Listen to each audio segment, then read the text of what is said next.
Alors, dans l'ordre, on a Ghislain Koum de la Scène nationale 61. Bonjour. Bonjour. On a également Thomas Turland de Tomolo Design. Je vous laisse prendre le micro. Alors, ou celui-là, ou l'autre, comme vous voulez. Bonjour. Voilà.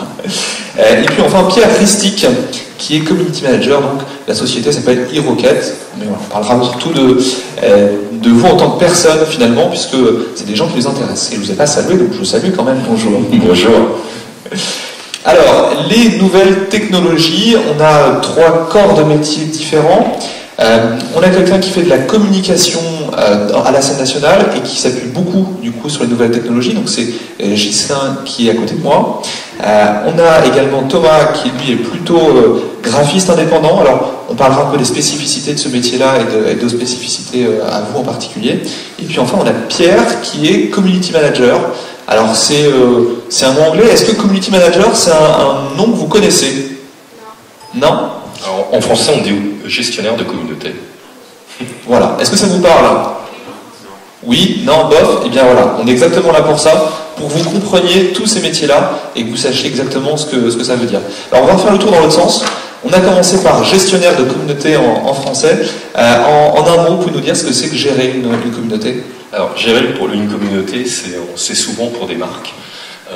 On est un intermédiaire entre une marque et ses produits et la communauté de ses clients, utilisateurs ou tout simplement des groupes d'idées qui vont chercher à influencer l'usage d'un service ou d'un produit. Alors j'imagine dans le public que vous avez tous des comptes, au moins des comptes Facebook. Ouais. Est-ce que vous avez déjà aimé une page sur Facebook? Ouais. Ça me paraît assez banal finalement comme action. Eh bien, vous êtes une des personnes qu'on peut retrouver derrière, notamment ces pages Facebook, mais pas uniquement. Voilà, tout à fait. Une des caractéristiques de votre génération est de ne plus regarder uniquement la télé, écouter la radio ou lire les journaux, mais votre génération est la première qui consomme énormément de médias à la fois, c'est-à-dire vous regardez à la fois la télé, un programme, une pub, et vous la commentez sur Facebook, sur Twitter, via Snapchat même, pour certains. Et donc le fait que les supports et la publicité n'existent plus sur 3-4 médias, mais plutôt sur énormément d'écrans que vous utilisez vous tous, parce que ça commence à les intéresser et les marques cherchent à vous parler via tous ces écrans-là. Alors, métier suivant, on reviendra évidemment sur chacun des métiers. Thomas Turland, vous êtes graphiste indépendant. Qu'est-ce que c'est que ce métier de graphiste indépendant? Je suis graphiste, ça va être tout ce qui va être travail de la communication visuelle. Donc ça peut être le travail d'affiche, ça peut être le travail de 3D, de publicité, donc après de mise en valeur de produits. Donc ça va tourner tout ce qui va être visuel. Et alors, on parlait tout à l'heure de conception de produits et puis également de choses en 3D. Alors, comment ça fonctionne et quels sont ces supports-là? Comment on peut les imaginer? Alors, ma question n'est pas très claire. Une affiche, on voit exactement ce que c'est. C'est-à-dire que voilà, on voit à peu près comment ça se travaille. Un produit, la conception 3D, comment ça se fait? Qu'est-ce que ça donne concrètement? Donc, pour créer un produit, alors, je vous présente Frédéric Murat de l'Espace Wilson Alençon qui nous rejoint. Ce sera vous juste après, donc vous arrivez pile poil. Donc, pour la création d'un produit, on répond à une demande. Et pour répondre à cette demande, on va utiliser des logiciels 3D. On va réaliser un produit, que ce soit un meuble ou un monte-escalier ou n'importe. On va réaliser ce produit en 3D pour permettre de communiquer et essayer de le fabriquer et de le vendre. Donc l'outil 3D, ça va être l'élément central de la création. Très bien, moi ça me paraît clair. Si vous avez des questions, surtout, si y a des choses que vous ne comprenez pas, vous y allez, hein, vous tweetez, vous envoyez des SMS ou vous levez la main et on y répond directement. Oui, une question en haut?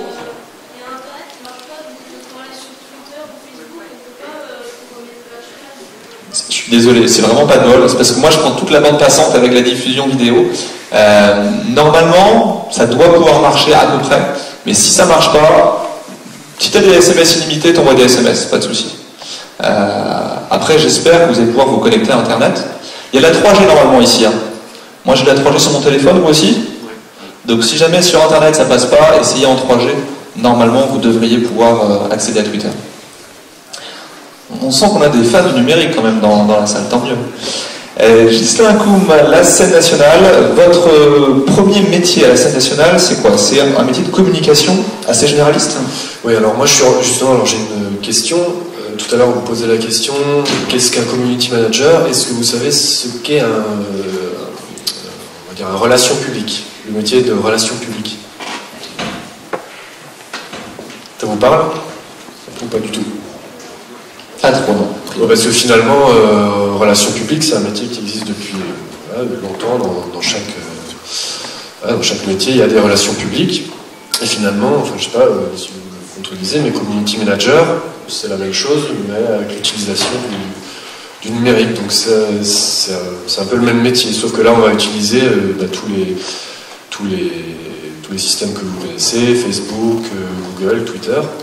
Donc moi je suis arrivé au théâtre en tant que relation publique, je le suis toujours, mais avec ce côté numérique, avec cette utilisation du numérique. C'était une volonté de la direction pour emmener le théâtre donc vers ces nouveaux corps de métier, ces nouvelles relations qui ne sont pas forcément en direct avec les gens. Je vois beaucoup de personnes. Vous êtes déjà venu au théâtre peut-être ? Voilà, vous m'avez peut-être vu, on discute avec vous, mais il y a aussi cette partie où on est en relation avec le public, mais derrière les réseaux sociaux. Voilà, donc c'est un peu mon métier. Finalement, vous êtes un peu... Alors, à la fois c'est novateur sur le théâtre d'utiliser les réseaux sociaux, et vous, c'est presque un démarrage. Alors, quand je dis presque un démarrage, ça ne fait pas 3 semaines que vous utilisez les réseaux sociaux, hein, on est bien d'accord là-dessus.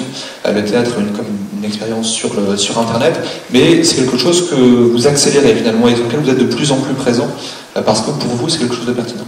Oui, voilà, donc c'est effectivement une expérience expérimentale au théâtre. On n'est pas du tout dans une démarche purement technique où on va regarder ce qui marche, comment vendre un produit. On peut parler de produit, des fois ça choque au théâtre, mais voilà, pour parler clairement, on vend des spectacles, même si on n'est pas... voilà. C'est pas du commerce, mais effectivement, il y a fonctionnement à proposer. Mais là, on est dans l'utilisation des réseaux sociaux sur un côté plutôt expérimental. Donc on s'en fiche si on se rate, si on fait un peu n'importe quoi au début. On y va à tâtons, on essaye des choses. Récemment, donc on a eu cette volonté d'ouvrir un compte Twitter pour chaque salarié de la scène nationale. Donc pour animer ces comptes Twitter, pour parler du théâtre au jour le jour, il faut que chaque salarié soit investi, et ça c'est une autre paire de manches. Voilà, mais ça c'est une utilisation un peu expérimentale, c'est-à-dire qu'on voulait raconter la vie de la scène nationale au jour le jour, avec, comme on en parlait tout à l'heure, quel gâteau on va manger à 4 heures.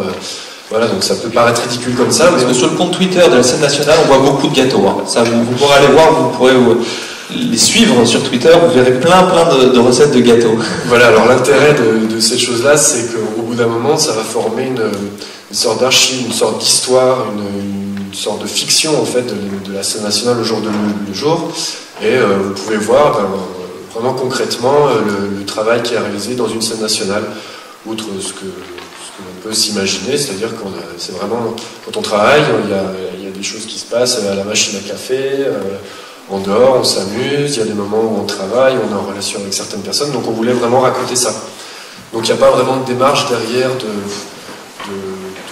d'efficacité, de rendement, c'est juste qu'on teste des choses avec ça pour essayer de communiquer autrement avec le public. Et c'est permettre, du coup, j'imagine aux gens d'avoir un regard un peu différent sur presque les coulisses tout à fait, du théâtre. Alors on va explorer ça un petit peu en détail tout à l'heure. On finit le tour, je vous prends le micro, excusez-moi. Frédéric Murat, bonjour. Bonjour. Alors, vous venez d'Alençon, de l'espace Wilson. Est-ce que vous pouvez nous expliquer ce qu'est l'espace Wilson et puis nous dire quel est votre métier? Alors, l'espace Wilson, c'est... N'hésitez pas à rapprocher un peu le micro. Oui, merci. Donc bonjour, l'espace Wilson, donc là où je travaille, c'est en fait une entreprise qui permet aux autres entreprises de pouvoir louer des salles pour des réunions, pour du travail, pour de la visioconférence, et même pour des showrooms, pour présenter des produits, éventuellement. Alors on utilisait beaucoup de mots un peu techniques. Visioconférence, ça vous parle?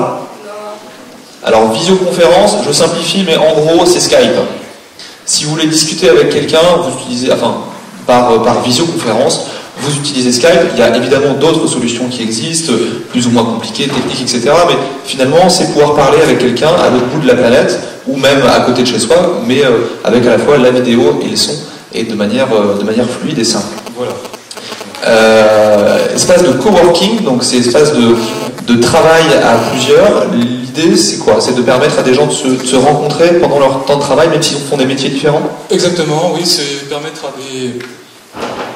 en fait à des entrepreneurs individuels, des auto-entreprises, de pouvoir se rencontrer dans un espace, échanger sur leurs activités respectives. C'est pouvoir se réunir autour d'un projet aussi, éventuellement un projet commun. Donc là, par exemple, dans le cadre de la création de l'agence web à laquelle je participe. Donc en fait, l'idée c'est aussi de réunir des personnes seules, qui travaillent seules, donc des auto-entreprises, des entreprises individuelles, donc autour de projets web notamment. Alors, quel est l'intérêt pour quelqu'un qui travaille seul de se retrouver dans un espace comme ça, finalement? Comme vous l'avez dit, c'est rompre la solitude, c'est faire de nouvelles rencontres, c'est partager ses connaissances. Voilà. C'est pas mal déjà. C'est déjà très bien. C'est pas mal. Je reviens sur Thomas Turlan et justement votre entreprise, auto-entreprise, Tomono Design. Je crois qu'on a quelques images éventuellement qu'on peut montrer. L'idée, c'est de parler maintenant de vos différents parcours pour que vous puissiez vous rendre compte de... Vous avez découvert un petit peu un aperçu de ces métiers, de ces 4 métiers-là. L'idée, c'est est-ce que c'est quelque chose que je peux faire, c'est quelque chose qui m'intéresse, et quel parcours on peut avoir pour arriver à ces métiers-là. Sachant que là, ce sont des exemples de parcours. Comprenez bien que pour quasiment tous les métiers au monde, il n'y a pas une seule façon d'y arriver. Mais là, ce sont des exemples pour arriver à ces métiers-là. Et surtout dans le numérique, vous en direz un mot, j'imagine, tout à l'heure, mais il n'y a évidemment pas qu'une seule voie pour arriver à un métier qui nous intéresse. Et voilà, il y a des capacités aussi. Alors, Tomono Design, je vous laisse commenter un peu Alors, je pense que le PowerPoint est parti tout seul, en automatique. Alors, on va le faire en manuel, du coup, si c'est possible, on va revenir en arrière. Et je vais vous laisser, du coup, commenter. Alors, si possible, brièvement, parce qu'on n'a que 40 minutes. Alors, ça, c'est votre logo. Et on retrouve maintenant votre CV. Voilà, donc, je vais vous expliquer un petit peu mon parcours. Donc j'ai commencé par un CAP d'ébénisterie, donc en 2007, pour ensuite continuer sur un bac pro technicien menuisier agenceur. Voilà, j'ai commencé par le design d'espace et la menuiserie. Et donc à partir de ce moment-là, j'ai eu un projet personnel que j'ai présenté à un jury. J'ai présenté un bureau qui a été récompensé. J'ai eu le premier prix du travail manuel catégorie agencement, le second prix au concours CEMA à Caen, et ça m'a ouvert des portes. Donc je suis parti après dans une entreprise, j'étais directeur artistique dans une entreprise d'agencement dans la Manche, donc qui me payait en alternance une école privée à Nice, donc tout ce qui était dans le design produit. Malheureusement l'entreprise a coulé, donc j'ai dû retrouver une école. Et je suis reparti donc dans l'Orne faire un BTS de design de produits à Argentan. Donc une fois que j'ai eu mon BTS, j'ai créé mon entreprise directement parce qu'étant donné le marché du travail qui est un petit peu restreint, j'ai préféré créer directement mon entreprise en freelance pour me lancer et au moins avoir un peu de travail. Et à partir donc j'ai créé mon entreprise en 2011. En 2012, j'ai eu mon BTS. Et en 2013, j'ai été récompensé par le Conseil général de l'Orne pour mon entreprise et l'innovation d'entreprise. Ce que je trouve très intéressant dans votre parcours, c'est que vous n'avez pas démarré du tout par le numérique. Un CAP d'ébénisterie, je ne pense pas me tromper en disant qu'on n'est pas dans le numérique. Non, pas on est plutôt dans le travail manuel. Comme quoi, effectivement, on peut finalement changer de voie. Alors, ce qui vous intéresse, vous, quelque part, vous me dites si je me trompe, hein, c'est pas tant le numérique que le design, finalement. C'est ça qui sort dans votre parcours. Et c'est le résultat final, c'est l'objet, et c'est ce travail sur la conception. Oui, complètement. C'est vraiment le design le but. Le numérique, c'est juste un outil. C'est plutôt un outil, effectivement. Voilà. C'est vrai qu'en CAP Debit History, on n'utilisait pas du tout la 3D, absolument aucune technique numérique, on continue encore à faire les plans à la main. Mais c'est à partir du bac pro menuiserie, où que là on travaille dans des grosses entreprises, donc là on commence à utiliser la 3D, c'est là que je me suis intéressé vraiment à cet outil. Et petit à petit, j'ai continué à m'améliorer et j'en suis arrivé là. On va continuer sur les CV, ça me paraît quelque chose de plutôt intéressant de voir vos différents parcours.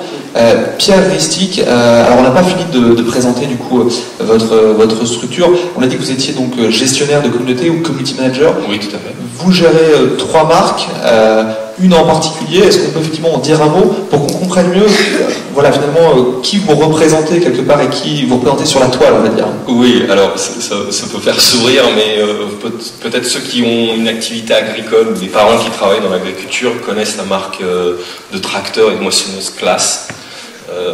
Nous avons un concessionnaire qui est à 100 mètres d'ici et donc je représente la marque Claas sur Facebook, Twitter et Instagram.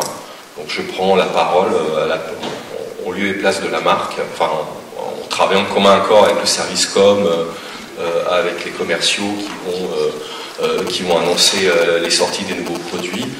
Et puis au moment des moissons, j'essaie un peu de raconter les parcours et les histoires de certains agriculteurs également sur ces réseaux sociaux.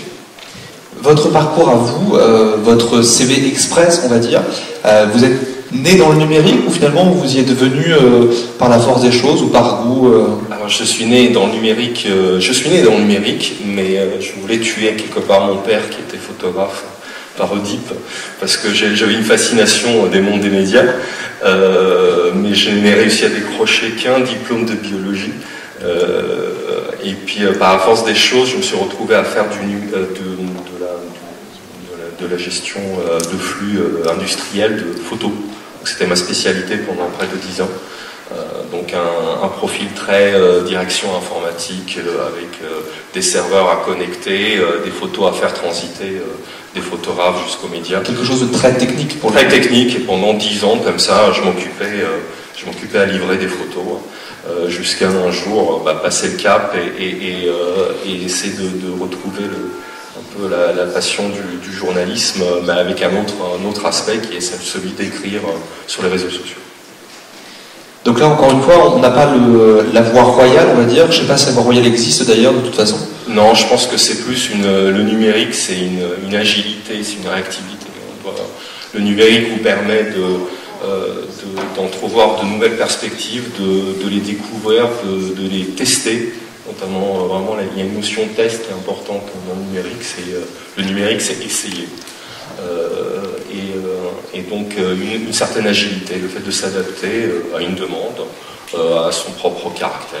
Il y en a qui vont se découvrir des capacités, vous les connaissez pas tous, hein, pour certains ça met 10 ou 20 ans de connaître toutes ces capacités et savoir les mettre en valeur, parce que c'est encore plus difficile. Mais voilà, il n'y a pas une voie royale, ça c'est clair. Si vous aviez un conseil du coup à donner aux jeunes qui sont là dans la salle ou qui nous regardent peut-être en streaming, quand on est au collège ou au lycée et qu'on a ce goût peut-être pour le numérique de manière assez générale, est-ce qu'il y a quelque chose auquel il faut faire attention pour que ça facilite la vie plus tard ? Alors je pense qu'il est très important de connaître les langues. Et quand je dis les langues, c'est les langues au sens large. Il est important d'abord de savoir s'exprimer à d'autres personnes, des personnes qui ne seront pas forcément à côté de vous, parce qu'on a bien vu la visioconférence, on est dans la dématérialisation. Les relations entre les gens vont devenir de plus en plus virtuelles, pas forcément face à face. Donc vous communiquerez avec des gens qui ne seront pas à côté de vous, vous travaillerez avec des gens qui ne seront pas à côté de vous. Et dans ce cas-là, il va falloir les comprendre. Donc je pense que d'une part, les langues étrangères, c'est un aspect très important du numérique. Et d'autre part, il me semble aussi qu'il faille savoir parler aux machines et donc apprendre les langages machines. Donc des notions de programmation, le fait de comprendre comment est décrit un modèle 3D d'un décor ou le modèle d'une page web et savoir où sont stockées ces données. Je pense que c'est quand même très important pour avoir une compréhension générale de comment se déroulent les choses et comment elles évoluent. Donc apprenez à parler aux gens et aux machines. Frédéric Murat, même type de question. Votre parcours, votre CV en 30 secondes, c'est compliqué rendez-vous bien compte. Résumer une vie en 30 secondes, c'est quelque chose d'extrêmement compliqué. Mais voilà, en quelques mots. Alors, je vais faire court. Moi, je suis diplômé, j'ai un diplôme universitaire technologique en information et communication. Donc, j'ai eu la chance de pouvoir découvrir énormément de domaines liés à l'informatique, notamment l'infographie, également la 3D. L'animation 3D, j'ai également l'animation pour plus les effets spéciaux, globalement. Voilà, notamment aussi le développement Internet, mais c'était qu'une petite partie de mes cours uniquement. Donc j'ai vu également le journalisme, une partie marketing, théorie de la communication. Voilà, c'était assez intéressant, c'était très initiatique, on va dire. Donc mon parcours est assez particulier. Donc en fait, j'ai commencé à vraiment me consacrer au web 2 ans après mon diplôme, on va dire. Je me suis intéressé au départ, je me sentais pas capable. Je me sentais pas capable vraiment de pouvoir faire de la programmation. J'avais vu un petit peu sur Dreamweaver, qui est un logiciel qui permet de faire de la programmation assez facilement.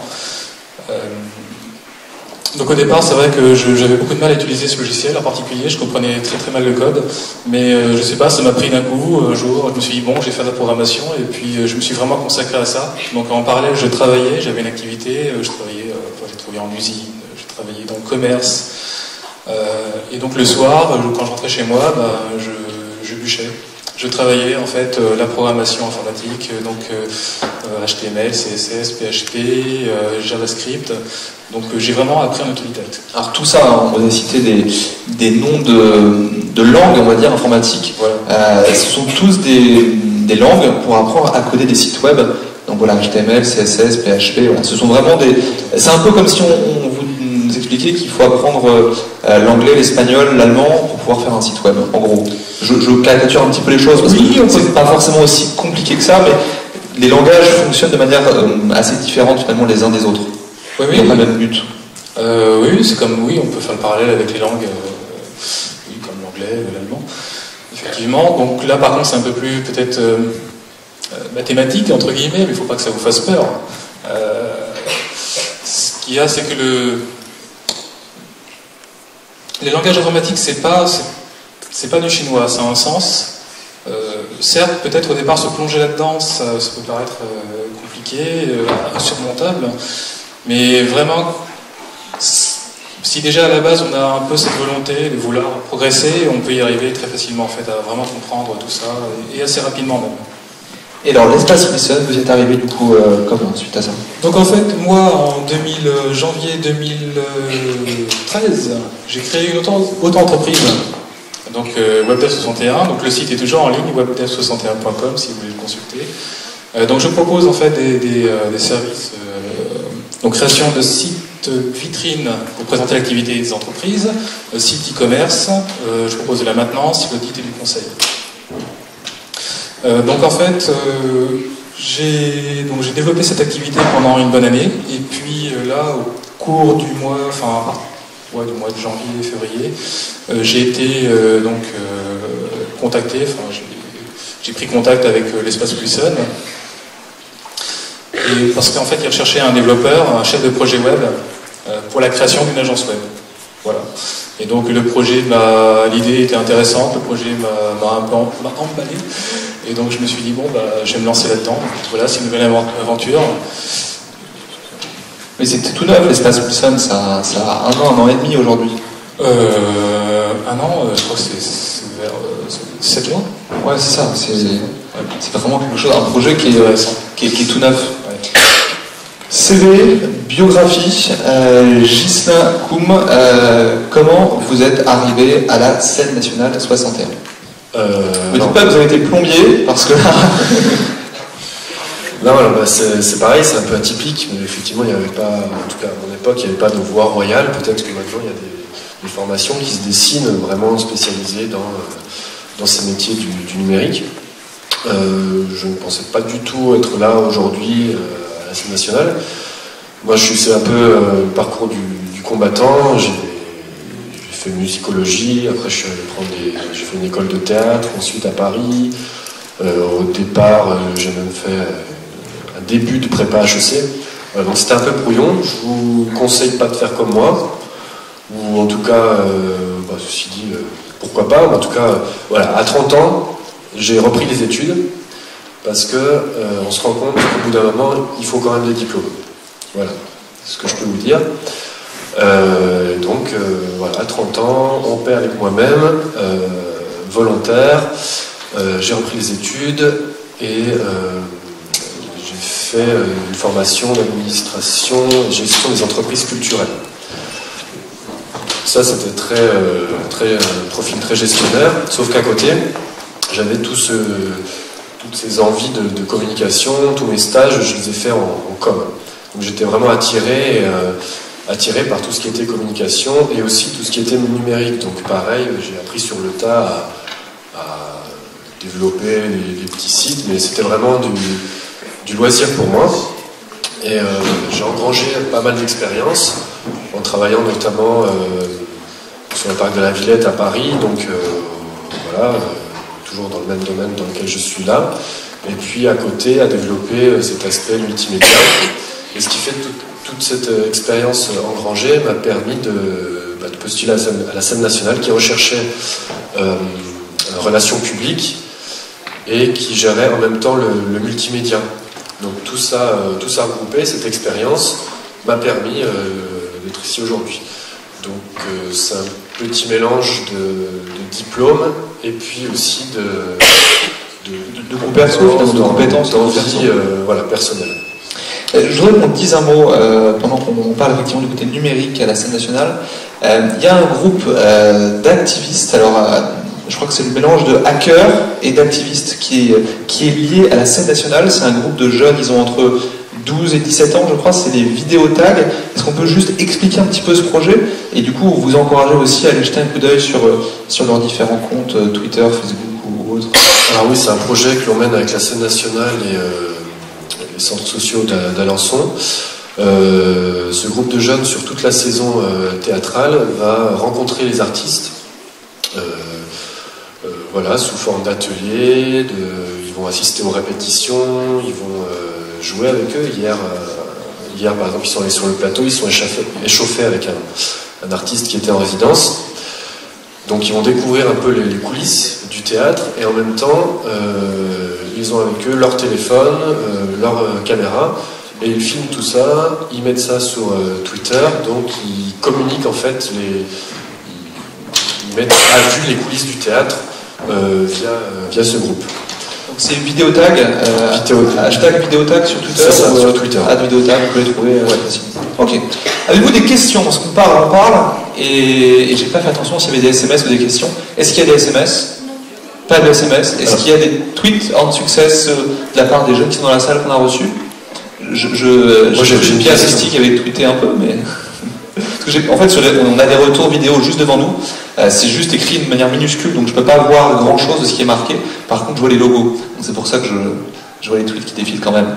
Oui. Moi, j'ai une question. On parle on a parlé d'Instagram, Facebook, Twitter. Qu'est-ce qu'on a dit encore? Google+. Snapchat. Qui a Facebook? Un compte sur Facebook? Quasiment tout le monde. Twitter. Ouais. Instagram. Et un que je n'ai pas cité. Snapchat. Ask également. Ah oui, là c'est plus pointu là. Du coup, ça va en statistique. Oui, ça va en statistique, je le savais. Voilà. Pas de questions particulières du coup pour nos intervenants. Alors, on va poursuivre et finir. N'hésitez pas à vous lever la main, vous envoyer des SMS s'il y a besoin. Ils sont là pour ça, pour vous répondre. Donc, il ne faut pas hésiter à leur poser des questions. En success, l'idée, c'est effectivement de parler de vos CV, de vos parcours, de vos métiers. Mais il y a aussi ce côté ordre, finalement. Pourquoi est-ce que vous faites ces métiers-là dans l'ordre? Pourquoi est-ce que vous les faites par ailleurs? Est-ce qu'on peut toujours faire vos métiers dans l'ordre? Est-ce que vaut mieux les faire ailleurs? Voilà, en gros, voilà, pourquoi l'ordre? Alors on va peut-être commencer, on va changer un peu, je vais commencer à droite. Frédéric Murat, pourquoi l'ordre? Parce que c'est le destin qui m'a conduit là. Et aussi parce que l'ordre a peut-être besoin d'un coup de main pour développer toutes les activités liées à l'informatique, à la communication, enfin au NTIC d'ordre général. Alors les NTIC, Nouvelles Technologies de l'Information et de la Communication. Donc, écrit que les sigles. Merci. Donc oui, l'ordre a besoin qu'on développe tout ça, et puis c'est un marché à apprendre. Ce que j'ai envie de dire à ce sujet, c'est que j'encourage les jeunes à se lancer dans l'informatique. Et je voulais savoir, on sort un peu du cadre, qui voulait éventuellement faire du développement de sites internet? Personne. C'est incroyable, Le numérique pour vous, c'est juste un outil de loisir, c'est-à-dire consulter voilà, Facebook, Twitter ou autre, ou est-ce que vous pensez avoir à l'utiliser dans vos futurs métiers? Non, c'est du loisir. C'est que du loisir? Ouais. Est-ce que vous pouvez me citer un métier qui n'utilise pas du tout le numérique? Sage-femme. Alors, sage-femme, à l'hôpital, on n'utilise pas du tout le numérique. C'est-à-dire que les échographes, ce qui font les échographies, c'est pas du numérique. Quand on remplit un dossier d'un patient, c'est pas du numérique. Dans le bâtiment? Cuisinier. Ouais. Maçon. Cuisinier? Bah, si t'as pas marmiton, comment est-ce que tu fais pour faire ta recette de cuisine? Non, alors c'est effectivement vrai, c'est-à-dire qu'il y a beaucoup de métiers encore aujourd'hui où le numérique n'est pas fondamentalement indispensable. Mais je pense que le numérique, et contredisez-moi si je dis une bêtise, est de plus en plus présent dans quasiment tous les métiers et le sera a priori encore plus à l'avenir. C'est un peu ce que vous ressentez? Moi je pense que effectivement là où vous pouvez faire la différence, effectivement on peut utiliser le numérique avec les outils qui existent, créer un compte, il y a rien de plus facile, voilà, de monter ça. Là où vous pouvez faire la différence, même si vous ne faites pas une formation vraiment spécialisée dans le numérique, là où vous allez faire la différence quand vous allez rencontrer un employeur, c'est si vous avez quelques notions au moins de ce qui se passe derrière, du fonctionnement des outils que vous utilisez. Là vraiment vous passez un cap par rapport à d'autres qui utilisent Facebook pour par exemple envoyer les photos de sa vie. Vraiment, vous allez faire la différence si vous vous intéressez un peu. Vous n'êtes pas obligé. Après, il y a des métiers qui se développent où c'est vraiment pointu, des développeurs qui vraiment connaissent le code à fond.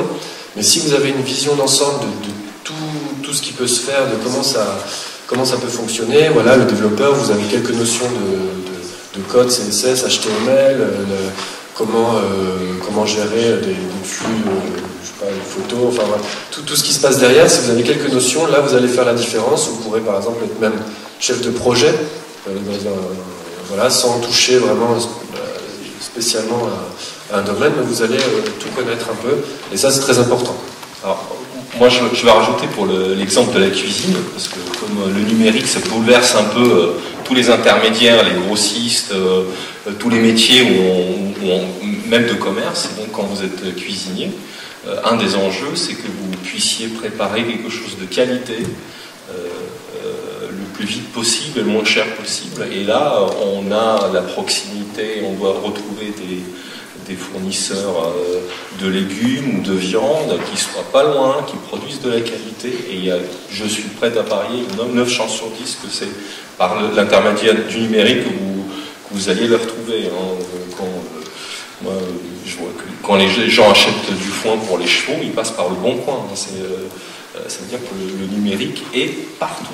Et puis ne serait-ce que les gestions de stock, de comptabilité, la communication peut-être si c'est un restaurant ou un hôtel, voilà, c'est indispensable. Madame, une question.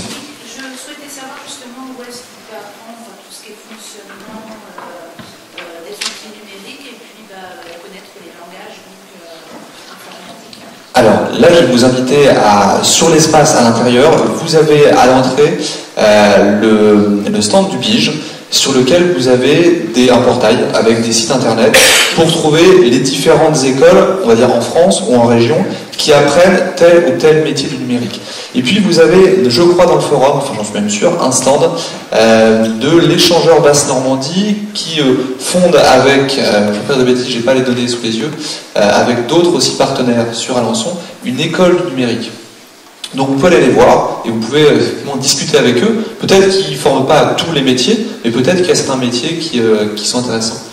Alors, moi je veux juste rajouter, effectivement, nous on travaille avec le numérique, mais enfin moi en tout cas personnellement, effectivement, je ne connais pas, enfin je ne sais pas, je ne suis pas au courant, je vais faire un petit tour là-bas justement, je ne connais pas de formation vraiment dédiée au numérique, mais à mon niveau, je peux repérer par exemple des formations sur une semaine, un mois ou voire une journée, des formations qui permettent d'apprendre, d'avoir au moins une connaissance de ces métiers-là, de ce qui se passe. Et ensuite, peut-être qu'on peut s'engager dans quelque chose de plus précis.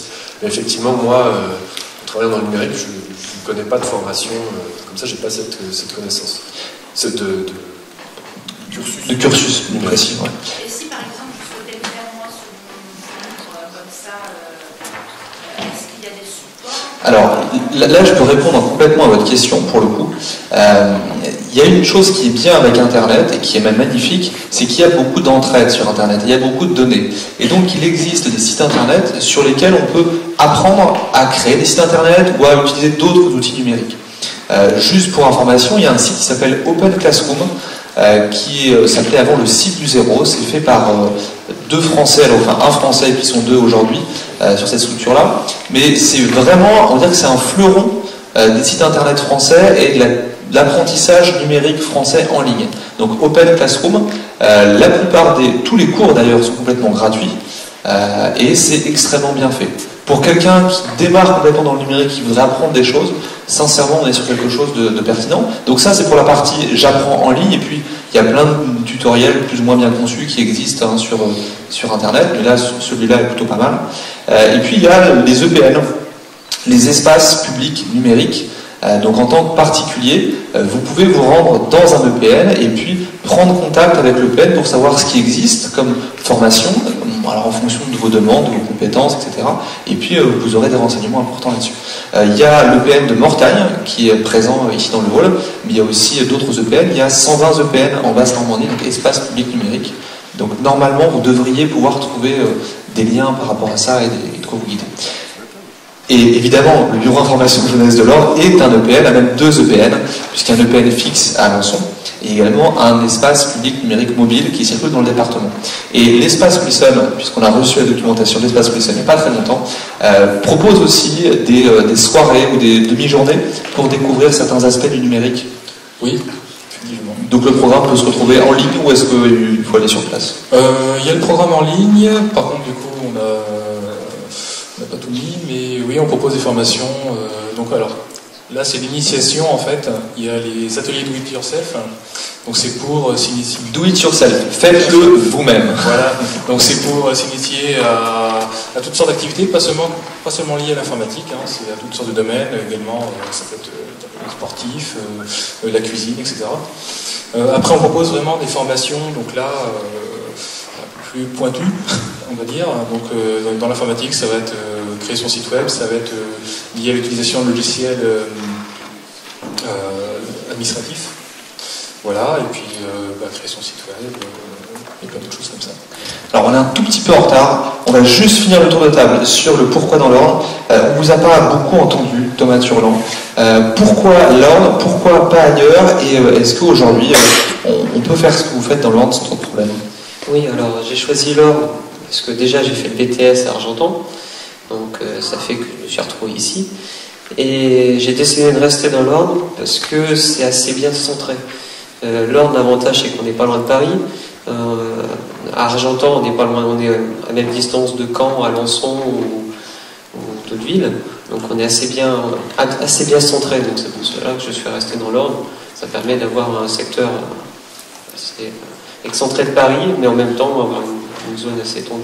Confort de vie, en même temps l'accès quand même, à la fois aux différentes villes principales qui sont proches, puis par le numérique finalement j'imagine qu'on peut quand même communiquer avec les gens sans avoir trop ce souci de distance. Pierre Ristic, l'Orne? Alors, l'Orne... Par défaut, par choix? Moi c'est un coup de foudre, je ne savais, il y a 4 ans je ne savais même pas où était l'Orne. Vous pouvez râler, on peut dire « Ouh, inadmissible !» Merci. Je n'ai aucun Normand dans la famille. Je suis né en Serbie. Donc j'avais une passion familiale assez récente qui était les chevaux, et je cherchais tout simplement à changer de vie, de m'évader de la région parisienne, et plein de critères très raisonnables qui sont le prix de l'immobilier, les infrastructures et surtout la connexion Internet, parce que c'était mon premier critère pour visiter une maison. Et donc, vraiment, par la raison, j'ai été poussé de m'installer, et je ne le regrette pas, parce que c'est vraiment la proximité de la région parisienne est un vrai atout. Les installations, l'infrastructure Internet, elle est certes hétérogène, mais il y a des efforts vraiment qui sont faits. Donc, j'y suis bien, et je pense que j'y suis pour un bon moment. Tant mieux, on est ravis de vous accueillir. Merci. Ghislain, une question? Moi, la première fois que je suis venu dans l'Orne, j'ai vu une auto-école avec la camionnette là, pour transporter les chevaux. Je me suis dit, ça y est, on y est. J'avais vu ça hier.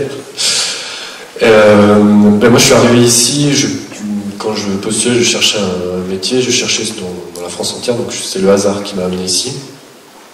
La qualité de vie est vraiment